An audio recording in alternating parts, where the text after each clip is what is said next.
La semana pasada arrancamos hablando de esto del periodo pascual y les prometí que como no nos dio tiempo para terminarlo, ¿no? Especialmente la parte de la liturgia, para que podamos aprovechar la riqueza de la liturgia durante eh, pues todas estas semanas pascuales, el periodo eh, litúrgico por excelencia que ya nos presenta lo que será el cielo, ¿no? Porque al final estamos llamados a vivir como resucitados, ¿no? Entonces este es el periodo por excelencia que estamos llamados a vivir a fondo, ¿no?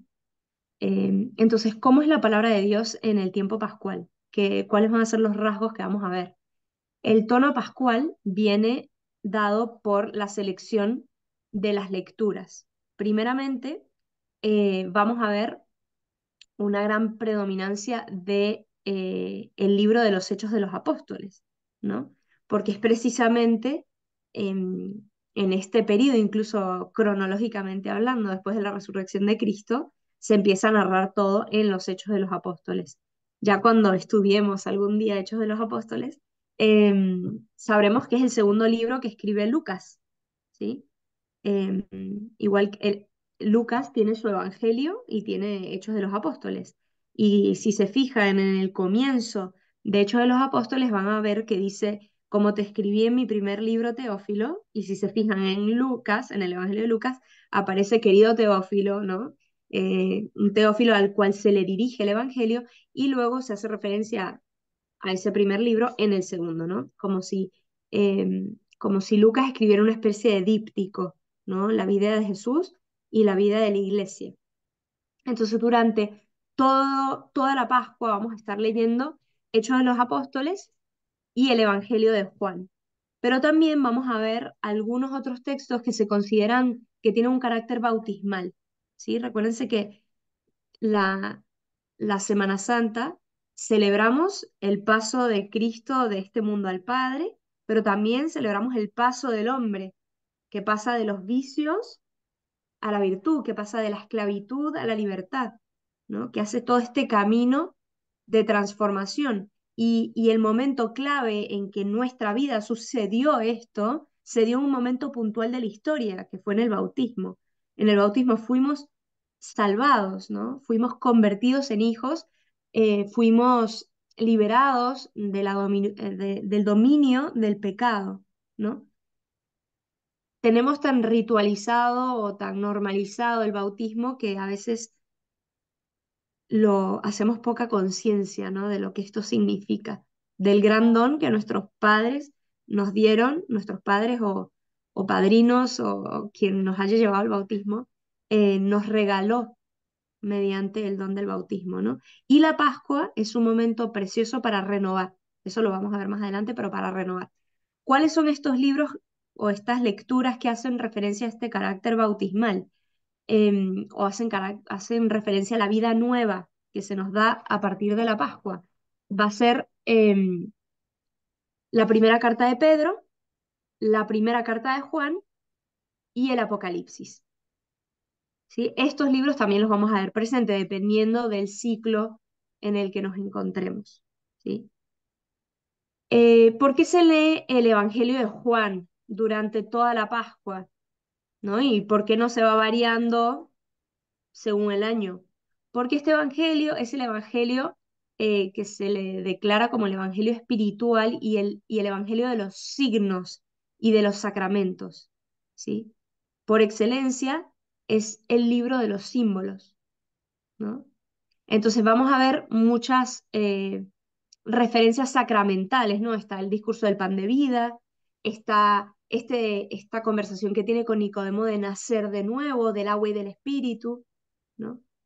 Tenemos muchas lecturas en Juan que hacen referencia a los sacramentos, ¿no? Vamos a ver muchos signos, de hecho también está estos famosos yo soy de Cristo, ¿no? Yo soy la luz, yo soy el pan de vida, yo soy el buen pastor, yo soy el camino, la verdad y la vida. Y todos estos yo soy aparecen en San Juan.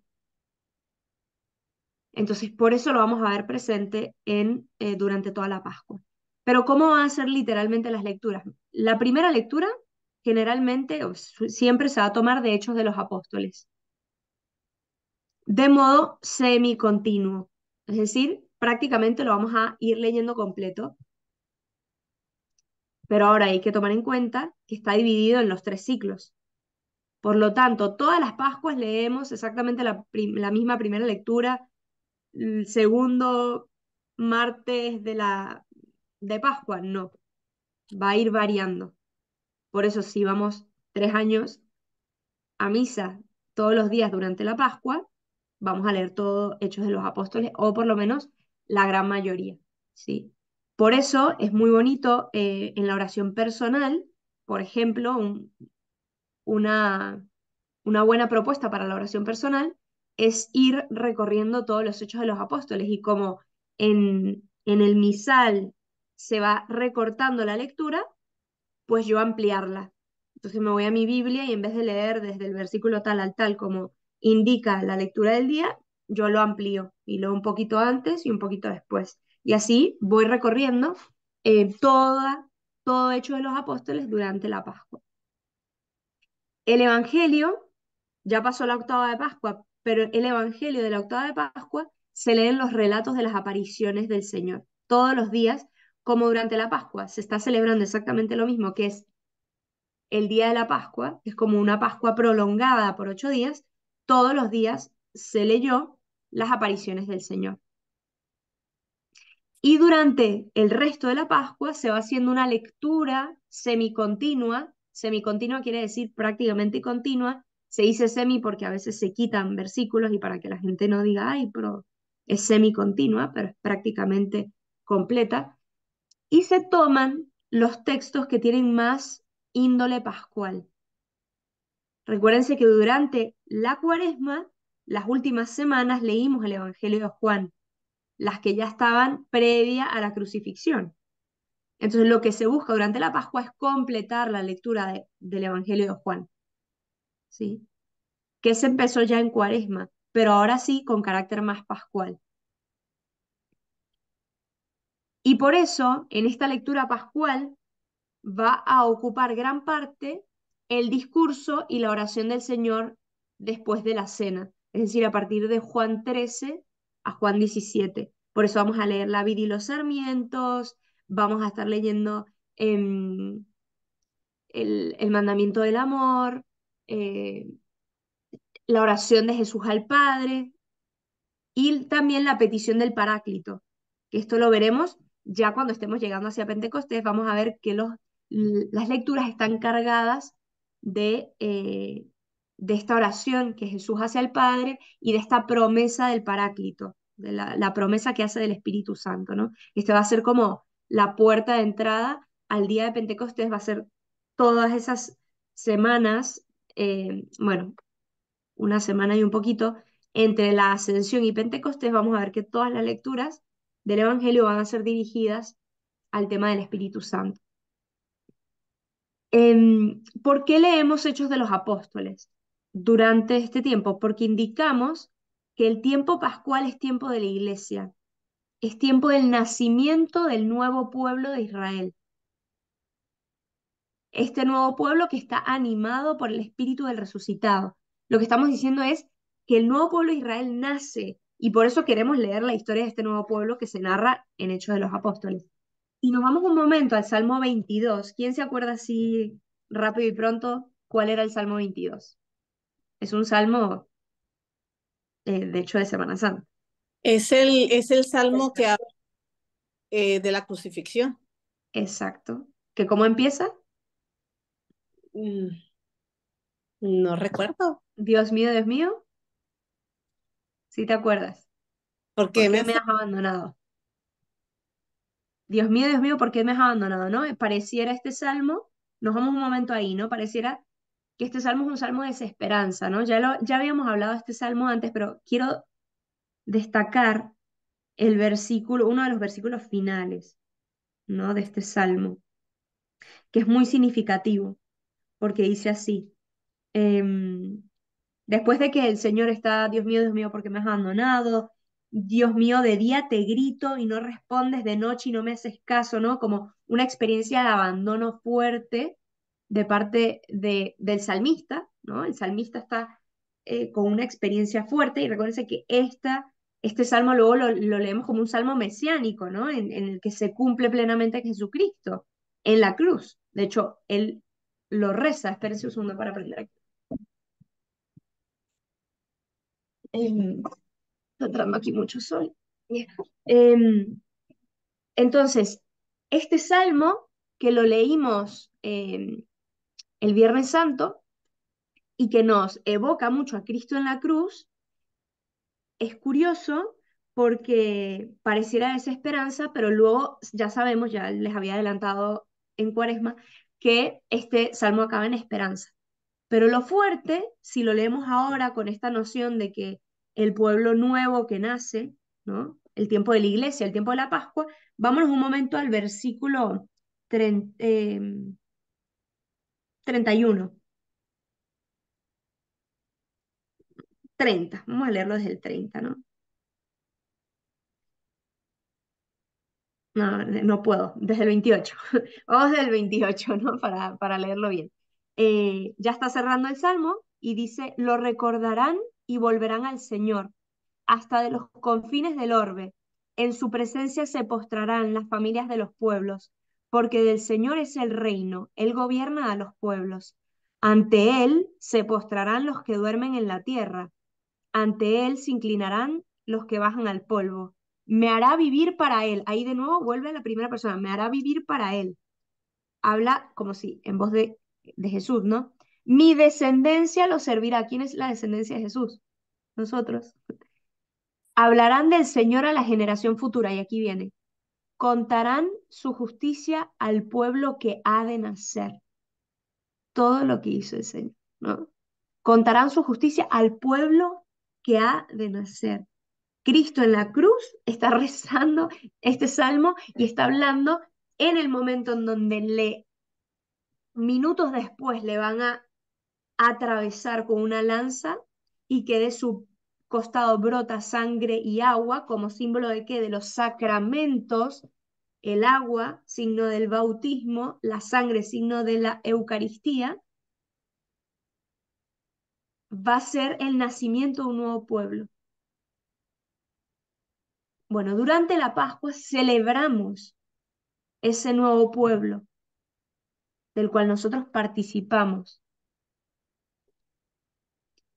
Después de esta primera semana, después de la octava, vamos a leer, que ya lo han visto, ¿no? Si están yendo a misa diaria o están leyendo las lecturas del día, vamos a empezar a leer pasajes de Juan que son interpretados como sacramentales. Primero, Juan 3, la catequesis que Jesús le hace a Nicodemo, ¿no? ¿Cómo, Señor? El que leímos hoy, ¿no? ¿Cómo he de nacer de nuevo? ¿Cómo? Lo, este nacer de nuevo en Cristo, ¿no? Luego Juan 6, que es la catequesis sobre el pan de vida. Juan 10, que es el tema del buen pastor. Juan 12, en donde él habla que él es la luz del mundo. Y Juan del 14 al 17, que es el discurso de la cena y la oración por la unidad de los discípulos. Y por último, Juan 21, que son las últimas apariciones. Entonces, y durante el domingo, ¿no? Esto es durante la semana. Durante el domingo, ¿qué es lo que vamos a estar leyendo? El segundo domingo siempre es fijo, ¿no? Que es el que acabamos de celebrar y que es el Evangelio de la Misericordia, perdón, el Día de la Misericordia. ¿Y cuál es? Es la aparición de Jesús a los 8 días en el cenáculo. Y la duda de Tomás, porque Tomás no estaba. Aquí hay un mensaje muy importante. Si quiero tener la experiencia de Jesucristo resucitado, tengo que estar donde está la comunidad. La fe no se vive individualmente, se vive en comunidad. Hemos recibido la fe en comunidad, ¿no? No puedo haber recibido la fe si no es a través de la iglesia. Y no puedo perseverar en la fe si no es en una comunidad. El domingo 3 de Pascua Se narran las apariciones del resucitado, ¿no? Y va variando, quizás. Y el domingo 4 se van a leer diversos pasajes que tengan que ver con el buen pastor, de Juan 10, pero diferentes partes, ¿no? Según el ciclo. ¿Por qué? Porque ese cuarto domingo de Pascua es el día del buen pastor. Y de hecho es el día donde especialmente rezamos por todos los pastores, ¿no? Y los pastores, en sentido muy amplio, también son los padres de familia, las madres de familia, todo aquel, los catequistas, ¿no? En sentido amplio son todas aquellas personas que pastorean, que acompañan, y en cierta forma siempre nos toca, ¿no? En la vida, estar algunos momentos pastoreando a alguien o a muchos, ¿no? Siempre el cuarto domingo se celebra el Día del Buen Pastor. Y los domingos 5 al 7 se van leyendo progresivamente el discurso de la cena, es decir, de Juan 14 a Juan 17, ¿no? Bien, eso es más o menos la estructura de la liturgia durante este tiempo pascual. ¿Y cómo es la oración? ¿No? ¿Cuál es la oración de la iglesia? Es decir, cómo van a ser las oraciones eucológicas, ¿no? Las que van a aparecer en la oración colecta. Hay tres oraciones durante la misa, ¿no? Que el Padre dice oremos. ¿Quién me puede decir cuáles son? Esto lo he dicho, La oración inicial, que se llama la oración or- colecta, que es la que pone el tono de la misa, ¿sí? la oración de las ofrendas Bien, y la oración final o bien, despedida. exacto, conclusiva, muy bien. O después de la comunión, también se le llama, ¿no? Oración después de la comunión.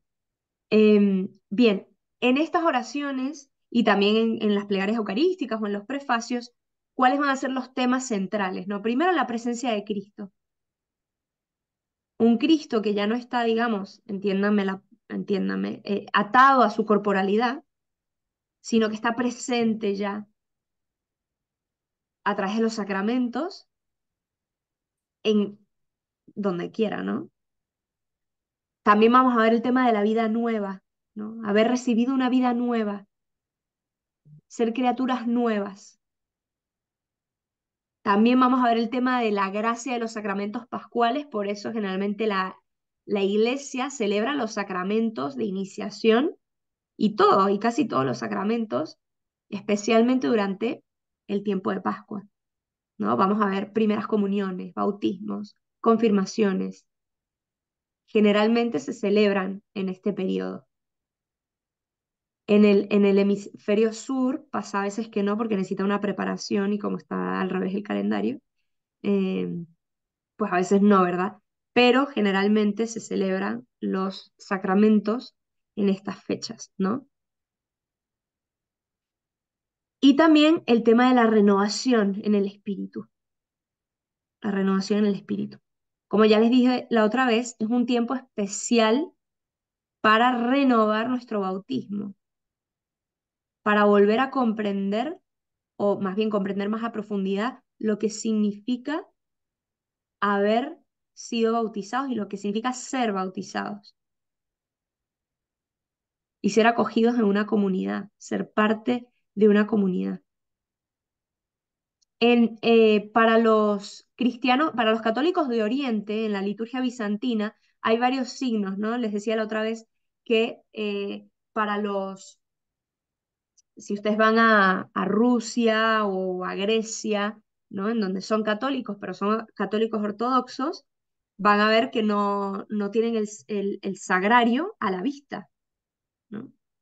El sagrario se tiene en un lugar en donde solo van los sacerdotes y nada más tienen ahí no para adoración, ellos no tienen adoración eucarística, solo tienen ahí para reserva eucarística por si alguien necesita el viático, va a morir o lo van a operar o lo que sea, necesita el viático.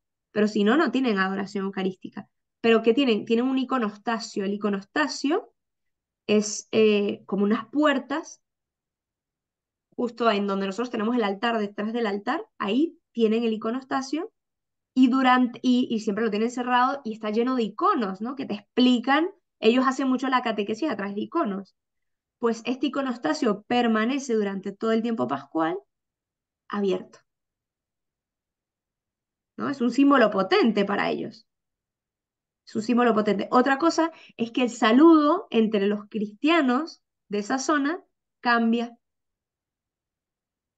No se dicen hola, se dice Jesucristo ha resucitado. Y el otro responde verdaderamente ha resucitado. Ese es su hola. Hola, ¿cómo estás? Dicen Jesucristo ha resucitado. Y el otro le responde verdaderamente ha resucitado.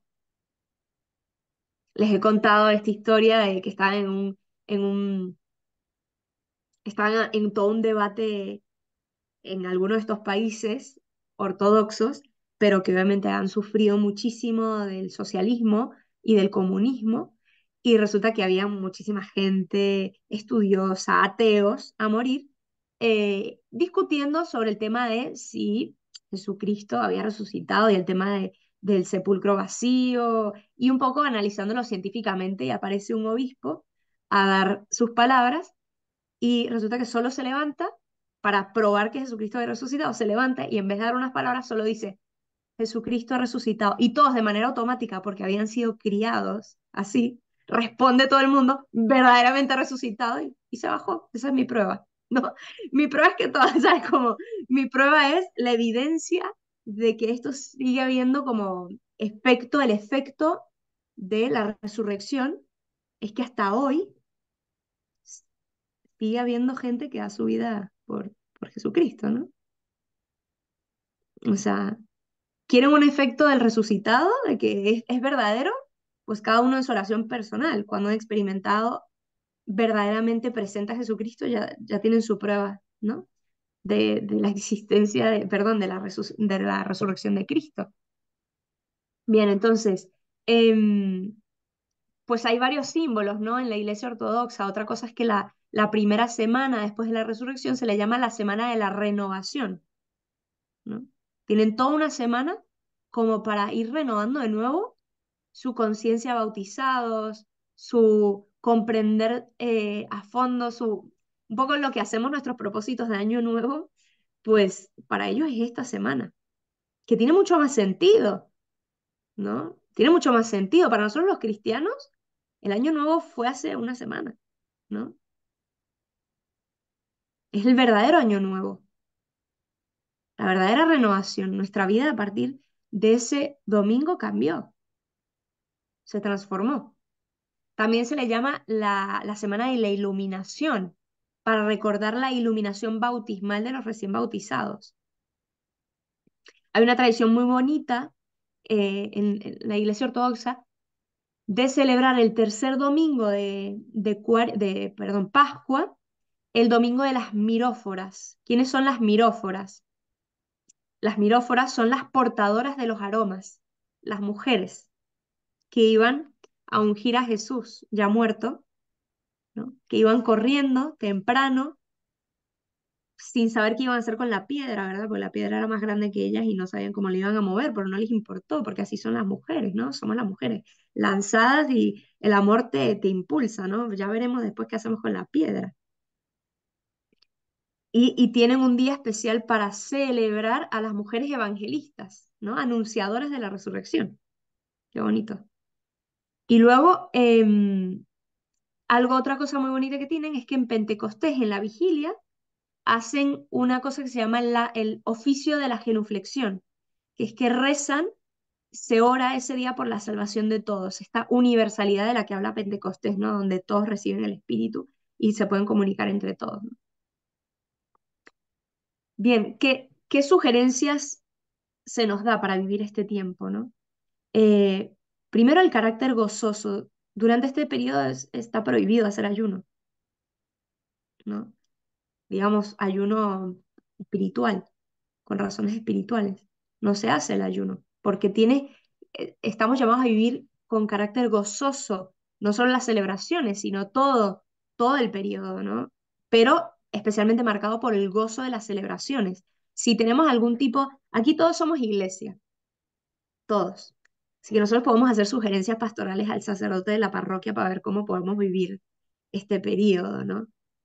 Con cantos más festivos o que hayan cantos, siquiera, ¿no?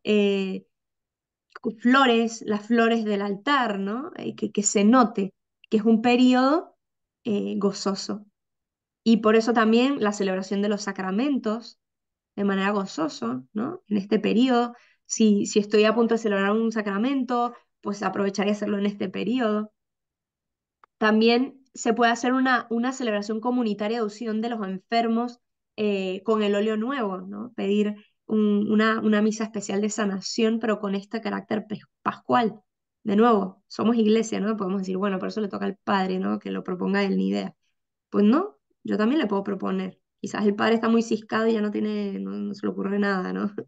Eh, entonces, este tiempo, todo este tiempo, es propio del Espíritu, ya se los había dicho no antes, pero también debemos subrayar que este tiempo es preparación para Pentecostés. Todo este periodo es de preparación para Pentecostés. Y para eso lo mejor es dejarnos guiar por los textos que nos propone la misma iglesia. Porque la iglesia elige sin necesidad de preparar novenas y cosas, sino se eligen los mismos textos y se pueden orar más significativamente, se pueden hacer lecciones divinas, se pueden hacer reflexiones de esas lecturas propias que se eligen, se pueden hacer unas especies de paraliturgias, ¿sí? Cada uno como mejor lo vea, ¿no? Rezo de esos salmos y quizás preparar una buena vigilia de Pentecostés. Quizás hacer la celebración de la vigilia, nosotros aquí en casa la vamos a tener. La vigilia de Pentecostés se puede hacer como la vigilia pascual, pero en vez de 7 lecturas son 4, preciosas, porque habla de todo el recorrido del Espíritu Santo en toda la historia de la salvación. Cómo el Espíritu se cernía sobre las aguas en el momento de la creación. Ese espíritu de Ezequiel, ¿no? En el libro de Ezequiel que habla de que venga de los 4 vientos, ¿no? Bueno, todas esas lecturas se van leyendo. Y en esa vigilia se puede hacer una buena aspersión de agua bendita, se puede tener con incienso, se puede volver a encender las velas antes de que se apague el último día del cirio, es el día Pentecostés, pues se puede prender las velas, no como, y no hacer una renovación bautismal, porque eso es propio de la vigilia pascual, pero sí se puede hacer para significar estas llamas que se posaron sobre cada uno de los apóstoles, ¿no? Pasar y prender las velas, y luego hacer el credo con las velas prendidas, no una renovación bautismal, eso ya se hizo, pero sí se pueden tener pequeños símbolos y pedirle al párroco o a quien sea que se le dé un buen sentido litúrgico de memoria de la confirmación, hacer memoria de nuestra confirmación, revivirla, ¿no? No se renueva la confirmación porque la confirmación se hace una vez y ya está, igual que el bautismo, pero sí se puede hacer memoria y se puede hacer con estos símbolos, ¿no? De estas invocaciones al Espíritu Santo, una vigilia que es una misa o una vigilia de adoración también se puede hacer, ¿sí? Pero siempre vinculada al sacramento de la Eucaristía.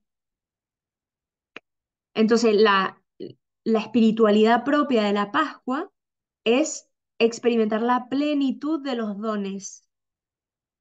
O sea, lo prometido se cumplió en la Pascua.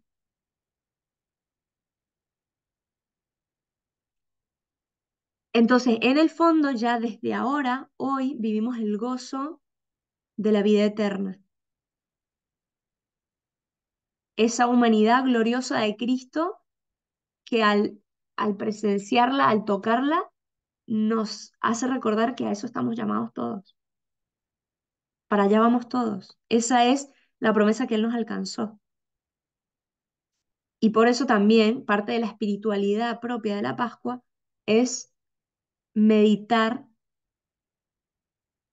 sobre nuestro bautismo, en la riqueza del bautismo, que nos ha purificado, que nos ha hecho renacer,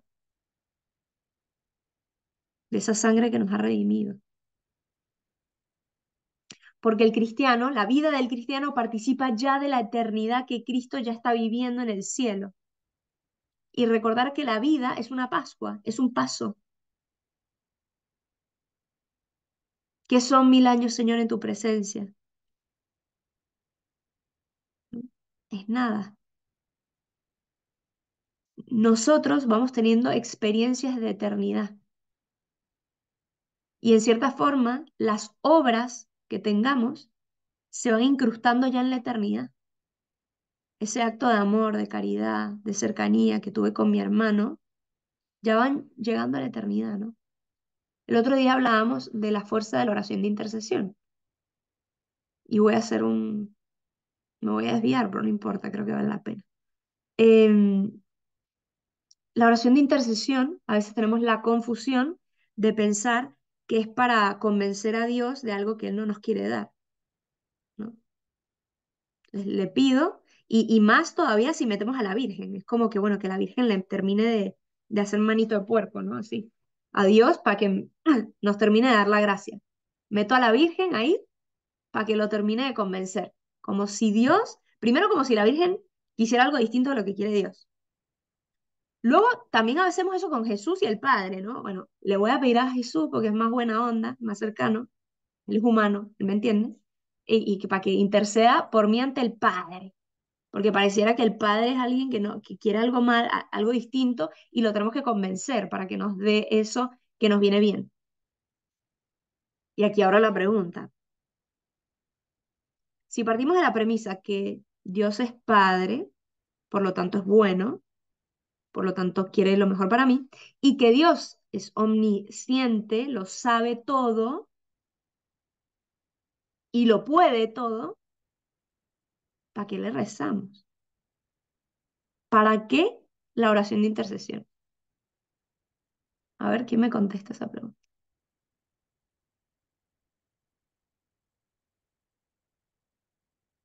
O la oración de petición, ¿no? La oración de petición para mí o la oración de intercesión por el otro. ¿Para qué? para que nos oiga más fuerte, o sea, así como cuando le gritaba, ¿no? Y que decía, pues escucho sus gritos, entonces, y como decía, pues el que toca le abro hasta que ya se calme, ya para que no me esté diciendo tanta cosa, o sea, ¿no? O sea, entonces, o sea, él quiere lo bueno, pero también quiere que nosotros queramos, yo creo, ¿no? O sea, y entre más le insistamos, va a decir, ok, o sea, él escucha, no se va a quedar sin escucharnos, pues, Entonces ¿no? le tenemos que gritar para que nos escuche. No, o sea, no gritar, No, es pero por nosotros o no. No es por ¿Cómo? A nosotros, ver, por nosotros. a ver. Me parece que hay una parte que es que a nosotros nos cuesta, más allá de que es re difícil entender que Dios existe y que existe un Dios, que para nosotros entrar en sintonía con Él también y para abrirle nuestro corazón, porque si no le abrimos el corazón, Él no puede forzar nuestra libertad y entonces otra vez del tema de la libertad de vuelta. No, siempre lo mismo, siempre terminamos en lo mismo. Muy bien, a ver. ¿Quién más? Ahí la mano Sí, levanta. sí, yo te Yo meto también lo aquí. veo como una constante comunicación. Dios quiere que estemos en constante comunicación, aunque Él conoce y sabe todos los deseos buenos o malos de nuestro corazón. Mm, Entonces, esa comunicación de intercesión, estamos comunicándonos con Él, porque no se debe de perder esa comunicación. Somos muy dados a pedir sobre todo, mm, y siendo que debemos de agradecer primero por todo lo que nos da, desde abrir los ojos y amanecer, y por las buenas y las malas, o sea, pero tener una comunicación constante con nuestro Padre. mm, mm. Yo, Laurencia, a ver. yo que también, No prendiste el micrófono, pero ahorita, después de Laurencia. A ver, Laurencia. ok, un poco también pensando en aquello de que donde dos o más estén, Mm, como para reforzar nuestra fe, ¿no? Nosotros, si hay mm, alguna debilidad o alguna duda de que me esté escuchando, bueno, reforzarnos nuestra fe al estar unidos con la Virgen, con algún santo, con Jesucristo, mm, como ayúdame, ¿no?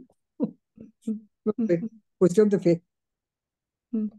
Yo diría Bien. también el concepto de iglesia, de comunidad, Mm, mm, de unirnos todos, pues, de no Claro, pedir en mi nombre, sino porque la idea de Dios es que seamos uno, pues, con Él. mm, mm, mm, mm, sí, sí. Yo también creo lo mismo, que como que ya ha habido gente antes que logró, siendo humanos como nosotros, logró llegar a un estado de plenitud de Dios y que interceden por nosotros. Es como que tiene es un ejemplo de vida a lo cual nosotros le pedimos gracias a su vida, a su ejemplo, que lleguen a Dios lo más rápido, ¿no? O sea, fue como una especie de intermediación espiritual muy alta.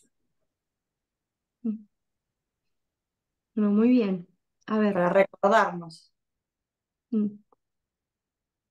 mm. ¿De dónde creen ustedes que nace la oración de intercesión? ¿De nosotros? ¿De dónde nace ese impulso de querer rezar por el otro? O querer incluso pedir por nosotros mismos. Pues Jesús rezaba siempre. O sea, o sea, es como un ejemplo, ¿no? Sí, pero ¿de dónde nace ese impulso interior? O sea, ese salto De, que te dice, reza. de él que vive adentro nuestro. Del mismo Dios. Dios nos ama, ¿no? Lo cual significa que Él trabaja, entiéndese la palabra trabaja, para nuestra salvación. Él siempre está trabajando para nuestra salvación. ¿Qué pasa? Que Él cuida ese fin. Él quiere salvarnos. Él, ese es su fin siempre. Los medios, Él puede usar diferentes medios. Porque el medio depende más de nuestra libertad. Y podemos equivocarnos, tomar una decisión incorrecta, pero Dios va a incluso utilizar eso, puede utilizar eso para nuestra salvación. Entonces, ¿por qué tenemos que pedir eso que ya Dios está dispuesto a darnos? Porque no es para cambiar la voluntad de Dios. Esto es absurdo pensar esto, pues estamos pensando que nosotros queremos un bien para nosotros que Dios no quiere para nosotros.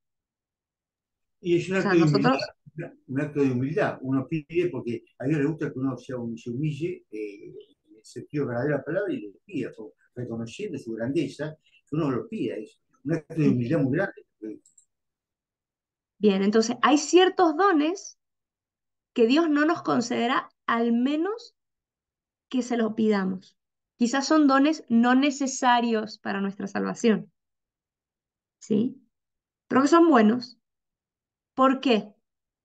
Porque al darlo, Él, nosotros lo vamos a reconocer como gracia y no como algo que nos pueda ensoberbecer. Por lo tanto, el tema de la humildad, por un lado. Luego, también la finalidad de la oración de intercesión no es cambiar la voluntad de Dios, sino cambiar mi voluntad y mi fe o la de mi hermano. Y digamos, pero ¿cómo funciona esto de rezar por el otro? O sea, como que no entiendo bien, ¿no? Porque esto es un concepto demasiado espiritual.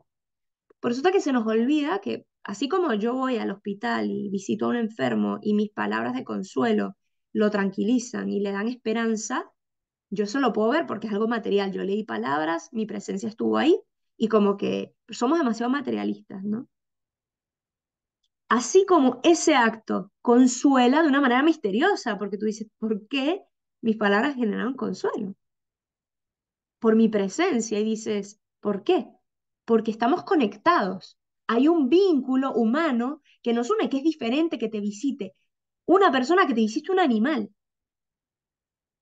Hay un vínculo de humanidad. Hay un vínculo de humanidad básico. Si ese vínculo es más estrecho, más influjo espiritual tiene sobre mí la persona. Pues igual, como para Dios no hay tiempo ni espacio, y nosotros somos cuerpo de Cristo, y ahí vuelvo a tomar el tema de la comunidad, el que seamos uno, el deseo de Dios que seamos uno y somos cuerpo de Cristo, hay que entender que si una parte del cuerpo de Cristo, que puedo ser yo, me abro, pues de alguna manera todo el cuerpo se abre, ¿no?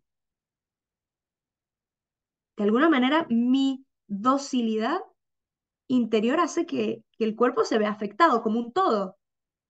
¿O no es verdad que cuando me golpeo mi dedo meñique me duele todo el cuerpo? Pues de la misma forma, cuando una parte del cuerpo, entiéndase, cuerpo, estoy usando esta imagen, ¿no? Se abre y se dispone a Dios, esto afecta a la totalidad del cuerpo. Y esta oración de intercesión que yo hago por el otro es tan o más real Porque ¿qué es lo más real que existe? Dios, ¿no?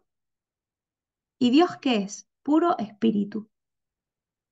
Así que lo más real que hay es lo espiritual. Cuando yo estoy en mi habitación rezando con fe y con amor por esa persona, estoy haciendo, o sea, es lo más grande que puedo estar haciendo. Y si yo tengo influjo espiritual sobre esa persona, por eso no hay tiempo ni espacio y por eso los santos pueden interceder por nosotros, para que mi corazón se abra. Y por eso Santa Teresita me ayudó a abrir el corazón. Y ¿no? Para que la gracia de Dios entrara. Pues esta noción la tenemos que tener mucho más presente. El Señor quiere mi bien, porque es que si no ponemos una imagen medio rara a Dios, ¿no? Y nos puede venir, ¿no? La pregunta de, bueno, pero no entiendo. Porque en Getsemaní Jesús tenía una voluntad, o sea, no que Jesús era Dios y ahí tenía como una voluntad humana distinta, ¿no? No se haga mi voluntad sino la tuya.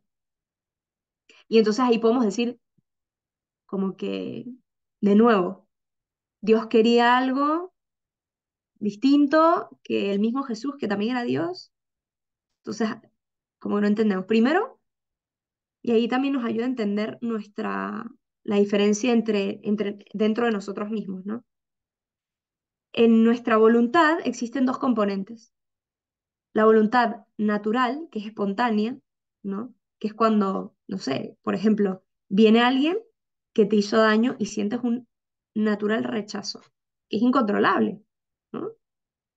Que simplemente aparece. Esto, según Santo Tomás, se llama voluntad ut natura, ¿no? Según la naturaleza. Y es simplemente el sentir algo. Siento algo, algo me impacta. Siento enojo, lo que sea, ¿no? Cristo en su voluntad ut natura, porque él era humano, experimentaba rechazo hacia el dolor. Pero hay otra componente de la voluntad, que es la voluntad según la razón. Esta persona me genera mucho rechazo, pero no por eso la voy a golpear, entonces no la golpeo. Una cosa es sentir algo y otra cosa es decidir hacer algo con eso que siento. Entonces mi voluntad racional, digamos, actúa y dice no. Pues la voluntad, esas dos componentes de la voluntad humana de Jesús, Jesús experimentaba rechazo hacia el dolor y hacia la cruz, no quería eso, pero su voluntad de la razón, ¿no? Su voluntad según la razón, ¿qué quería? Quería la voluntad del Padre, no la voluntad suya natural. Por lo tanto, decidía, y esto nos habla de la plena humanidad de Cristo, pero también de la plena unión de la voluntad humana y divina de Cristo.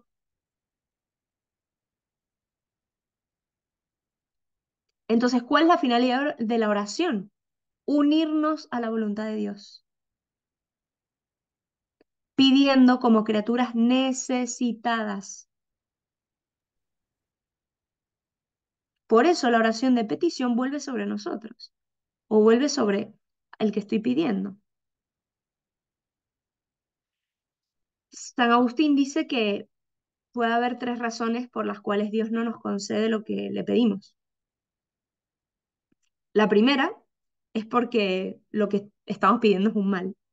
Por ejemplo, pido la muerte de mi enemigo. Pues si Dios no lo concede. Porque objetivamente lo que pido es un mal. La segunda es porque lo estoy pidiendo mal, de un modo mal. Es decir, de repente sin perseverancia o con orgullo. O sea, el modo de pedir no es el adecuado, ¿no? Sí, o pedir que nuestra voluntad sea como la del Padre, que mi voluntad se transforme, porque la idea del Padre no es que vivamos en perpetuo mortificación, ¿no? El Padre siempre quiere algo distinto a lo que yo quiero, ¿no? La idea es que mi voluntad se transforme.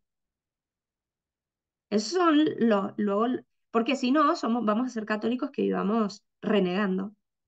Bueno, ni modo, que se haga como el padre quiere. ¿A mí qué?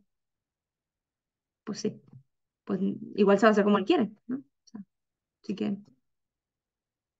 y de hecho quizás no, porque Dios no me va a violentar. Pero puedo vivir como renegado, puedo decirle, Señor, transforma mi corazón, porque lo que tú estás viendo como bien, yo no lo estoy logrando ver. Transforma mi corazón. Y ahí es donde entran los sacramentos, que son gracias de transformación, donde el Señor me va haciendo cada vez más como Él, donde de hecho empiezo a querer lo que Él quiere. Y se me hace hermoso, por eso la virtud alcanzada, la virtud de verdad, no es la virtud costosa. Ay, qué virtuosa esa persona, ¿no? Esa que está ahí echando para, ay, bueno, barriendo, haciendo lo que no le gusta hacer. ¿Qué virtuosa es? No, la virtuosa es la que ya le gusta barrer, la que lo disfruta, la que goza sirviendo al otro. Esa es la verdadera virtuosa. La otra está en camino de adquirir la virtud, que todos estamos en ese camino, ¿no? En camino de adquirir la virtud. Pero tenemos una confusión de definición. La virtud no es ese sacrificado, forzado, no, es que estás gozando de hacer lo que el Señor quiere, porque yo también lo quiero, ¿no? Entonces, segundo, primero, porque pedimos algo que es malo. Segundo, porque lo que pedimos lo pedimos mal. Puede ser algo bueno, pero lo pedimos mal con soberbia, ¿no? O con poca perseverancia, poca confianza, entonces por eso no insistimos, porque en el fondo creo que no me lo va a dar, así que bueno, se lo pido un poco porque, bueno, ni modo. Y lo tercero es porque aún cuando lo que estoy pidiendo es un bien, quizá me va a traer un fruto que no va a ser bueno para mí. Quizás estoy pidiendo sanación de una enfermedad física. Quizás puede ser algo bueno, objetivamente, pero el fruto que en mí va a provocar posterior, que solo Dios lo sabe, no es bueno. ¿Se fijan que si yo veo esto, cuando yo estoy pidiendo algo con fe y con confianza no se me da, también recibo con fe y con confianza el hecho de que no se me dé? Porque digo, pero no renegadamente de, bueno, ni modo, pues sí, tú mandas, sino, ah, no, señor, o sea, si esto no pasó, pues entiendo que es lo mejor. Claro que yo no estoy viendo. Y con la paz,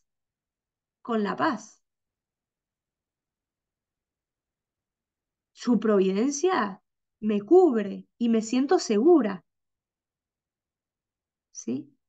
Bueno, me desvié un montón, pero creo que era significativo este. Seguimos. Volvemos al carril. Ni siquiera sé por qué empecé a hablar de este tema. ¿Alguien se acuerda? Habías hablado con alguien sobre el tema de la oración de intercesión y dijiste, vamos a explicar. Ya, pero estaba diciendo algo antes, ¿no?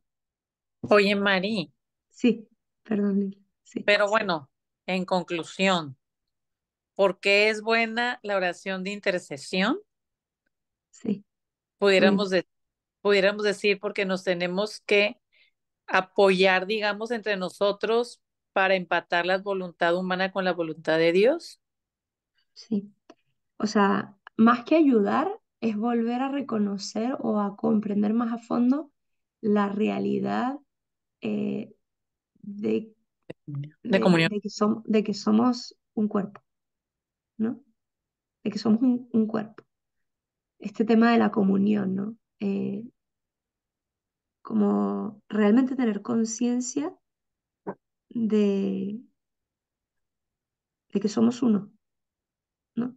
Ujú. Entonces, la oración de intercesión lo que busca efectivamente es convertir el corazón del hombre, el tuyo, ¿no? La de petición para uno mismo, porque hay que hacer una distinción. La oración de petición en este contexto se refiere a lo que uno hace para uno mismo y la oración de intercesión es por el otro, ¿sí? Entonces, en esta oración, eh, lo que quiero despejar es el tema de que no es que quiero convencer a Dios de algo que Él no me quiere dar. Él me lo quiere dar. Si es algo bueno para mí, Él me lo quiere dar. Entonces, y Él sabe que es lo mejor. Entonces, como, ¿qué sentido tiene rezar? Pues uno, porque para la transformación del corazón y de nuestra fe, el crecimiento de nuestra fe, ¿sí?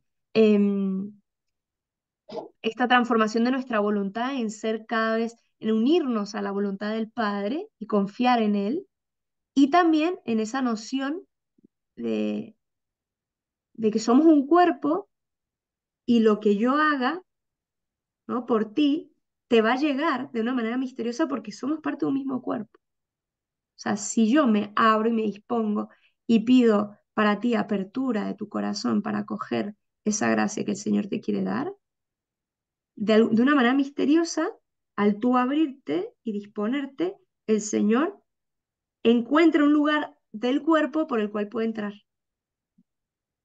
Estamos comunicados. Lo que pasa es que eso, ¿qué pasa? Que estamos muy atravesados por la cultura individualista, muy. Entonces yo voy y mi adoración y yo con el Señor y mi intimismo, que ojo, esto no se niega que cada uno tiene que tener su oración personal, pero tener Mari, una noción más profunda de que somos un cuerpo, que somos un solo pueblo, pero el cuerpo es todavía más elocuente para esta imagen, ¿no? Perdón, para esto que estamos hablando. Eh, hay un testimonio que escuché que hay una señora muy enferma, tiene muchos hijos, y hay mucha gente que está rezando por ella, y han hecho novenas y están haciendo más novenas y más novenas, y la mujer, pues, o sea, ya no está en intensivos, pero ya está en cuarto, pero no se cura. Pero mucha gente le ha escrito y dado las gracias, porque gracias que por estar rezando por ti, me he dado cuenta que me quejo por cosas que ni al caso. O en mi familia estamos rezando todos juntos por ti y ha pasado tantas cosas. O sea, el rezar por esa persona transforma corazones. O sea, a lo mejor ella no se está sanando, pero su enfermedad y todo lo que está dando, pues es como un efecto dominó, no sé, o sea, es lo que bueno, estás entonces ahí, diciendo. Mari Carmen, ¿qué razón, según San Agustín, darías de por qué el Señor no está concediendo esa Porque tal sanación vez física? necesita todo lo demás con su enfermedad. Ella está sanando a mucha gente. Por O sea, eso, es la porque el tercera, o sea, fruto, porque ahorita no es el momento de que tú te sanes porque estás haciendo, pues a lo mejor esa es su misión, ¿no? De, mm, el no fruto sé, espiritual, en orden a la salvación, está siendo mucho mayor.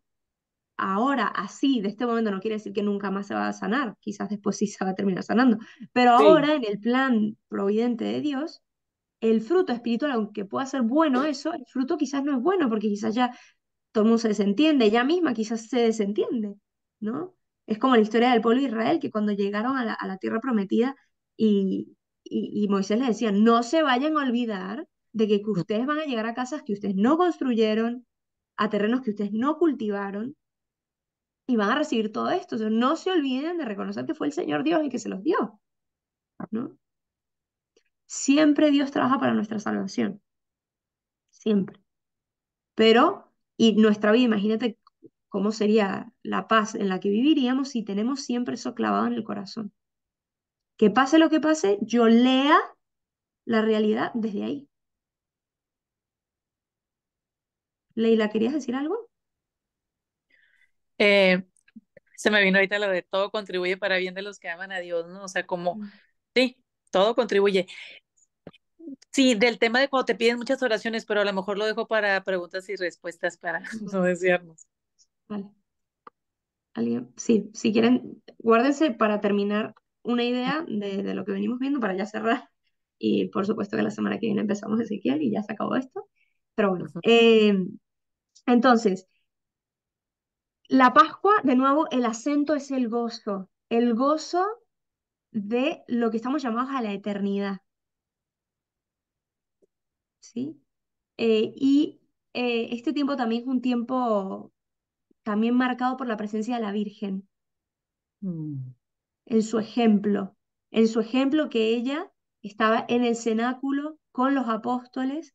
Es una mujer totalmente fuera de sí, o sea, fuera en éxodo, ¿no? En éxtasis. ¿Por qué? Porque ella acaba de experimentar la muerte de su hijo y ella estaba consolando a los demás. Tuvo la resurrección y nunca vemos que ella se le aparece. Creemos que sí, pero no aparece ninguna narración en la Ujú. Biblia de que se le apareció, ¿no? De hecho, ahorita les voy a leer un pasaje cortito de una especie de, sí, de secuencia que, que unos, creo que autores medievales hicieron a modo de obra, ¿no? Como que unas mujeres le preguntaban a María, ¿no? Y le van preguntando, va haciendo un diálogo, ahorita les leo una partecita. Em, pues ver la presencia de la Virgen y alimentarnos de su fe, ¿no? De su ejemplo, de cómo ella lo vivió, de esa manera de salir de sí misma al servicio de los apóstoles, de cómo acogió su misión de ser madre de la iglesia. No fue una consecuencia inmediata el ser madre de Jesús y luego de la iglesia. O sea, ella fue madre de la iglesia y de todos nosotros porque ella volvió a decir que sí, porque ella con su fe perseveró durante toda su vida. O sea, ella pudo haber, y ustedes lo saben, y yo lo sé, ella pudo haber dicho que sí al ángel y luego volverse una apóstata, ¿eh? Cada día era renovar ese sí, Ujú. e ir perseverando cada día hasta la crucifixión. Estaba al pie de la cruz. Y luego después, ella perseveró en en el sufrimiento, en la oscuridad, en no entender nada, perseveró. Y por eso Cristo la pudo consagrar como Madre nuestra, por su fe, por su perseverancia en la fe.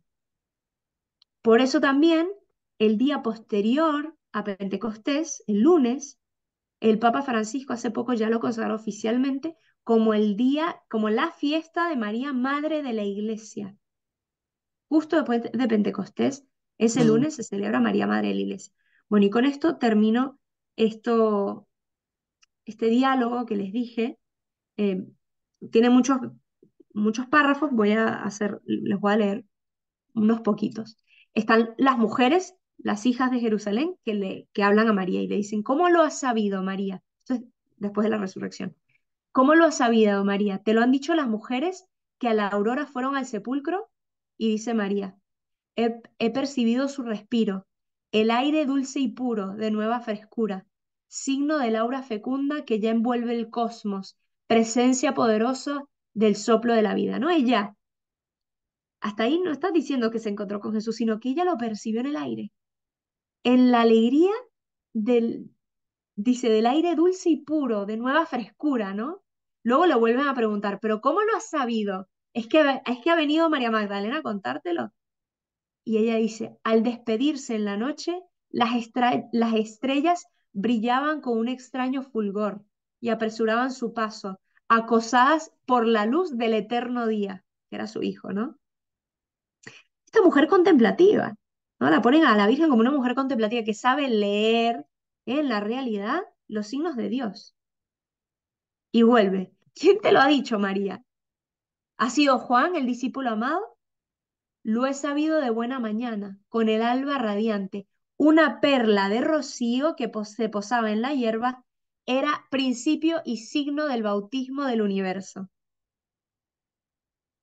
¿no? Esta mujer está viendo en todos los signos de la resurrección y al final, me saltó mucho, dice, no nos dejes, María, con el alma en duda, dignos de quien lo ha sabido, de un discípulo secreto, de un soldado arrepentido, de un ángel del cielo. No he sabido la buena noticia, hermanas, ni por voces de hombres, ni por mensaje de ángeles. Yo ya la conocía, porque conservaba en el corazón su palabra. Resucitaré al tercer día. ¿Mm?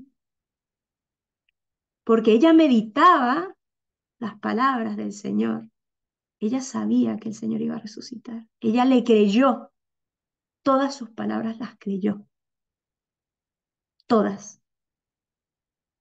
Pues durante la Pascua estamos llamados a pedir esa fe de la Virgen, ¿no?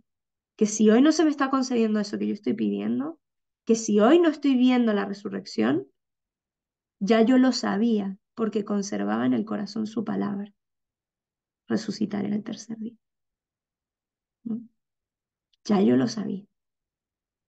Que vivamos con esa fe fuerte, de decir, ya yo sé que el Señor triunfará en mi vida, ya yo sé que el Señor me va a salvar.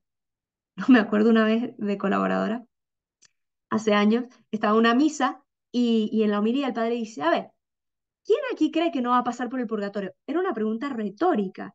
yo no la entendí y mi compañerita colaboradora tampoco. Era una pregunta retórica, como el padre asegurando que era obvio que todos íbamos a pasar por el purgatorio. Y ella y yo levantamos la mano. No, yo no voy a pasar por el purgatorio, ¿eh? O sea, yo creo en Dios, yo confío en Él, yo quiero salvarme y Él me quiere salvar, ¿por qué uno va a ir directo al cielo? O sea, no entiendo.